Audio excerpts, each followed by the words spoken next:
Հունա-արոմեականները տպավորիչ ելույթով աչքի ընկան, ազատ ոճայինները ձեռնուն այն վերադարձան հայրենիք։ Բաքվում ավարտվել է ըմբշամարտի մինչև 17 տարեկանների աշխարհի առաջնությունը։ Առաջինը գորգ էին դուրս եկել հունա-արոմեականները։ Հայաստանի հավաքականը մասնակցել էր ամբողջական կազմով։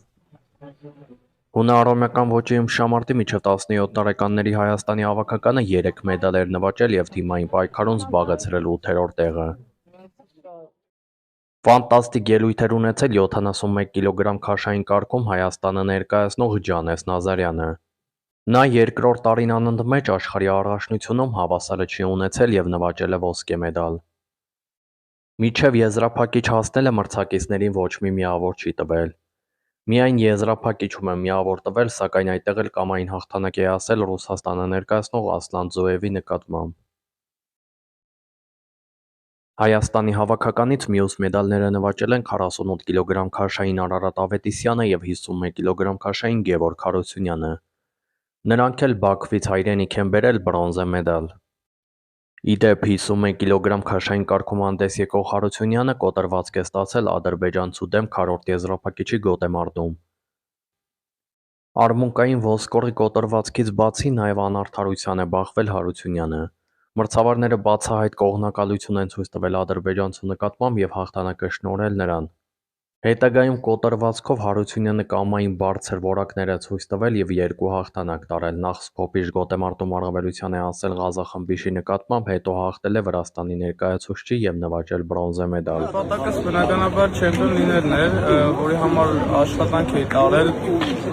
Ես հուսում եմ ամեն ինչ լավ գնաց մեր պլանավորած գծով։ Որոշ սխալներ եղան, որոնք կարող են ինձ խանգարել այդ ճանապարհին, բայց ամեն դեպքում կարկասը կարողացա հասնել այդ ամենին։ Տպավորություններն շատ լավ են, ուրախ եմ, որ կարողացել եմ ուրախացնել մեր ազգին և վարձել այդ դրոշը։ 100% վստահություն չկար, բայց մարզիչից հանգստություն ինձ էլ հանգստություն բերեց, քանի որ ինքը նույնպես ինձ հանգստացնում էր կողքից և ես էլ իշելով իմ տարած աշխատանքը չէի կասկածում ինձ վրա։ Ուզեներ ավելի լավ մասնակցել, Կազախի հետ լավ մասնակցեցի, գոտեմարտին ուզած ձևով չընթացավ, բայց պարկասով, որ կարողացա մեդալը նվաճել։ Պետք է ավելի շատ ջանք թափել, պարապել, որ սխալները ուղենք և դեպի առաջ, դեպի ոսկե մեդալ։ Ակնկալիքները շատ կային, ուզում էի առաջ տեղ գրավել, բայց սենց էլ է լինում, հույս ունեմ մյուս անգամ առաջ գրավեմ։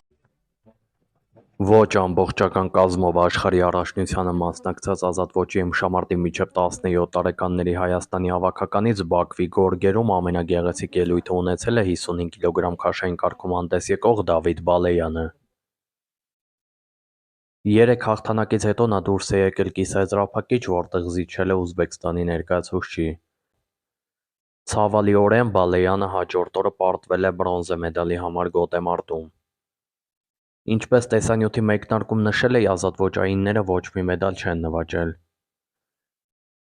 Այսպիսով, հարգելի մարզասերներ, այս տեսանյութում ամփոփեցի Բաքվում կայացած ըմբշամարտի մինչև 17 տարեկանների աշխարհի առաջնությունը։ Վերջում կխնդրեմ ակտիվ հավանել տեսանյութը, այսինքն լայք դնել, մեկնաբանության բաժնում նշել ձեր կարծիքը մրցաշարում մեր ըմբիշների ելույթների վերաբերյալ։ Շնորհակալ ենք, որ մեր կողքին եք։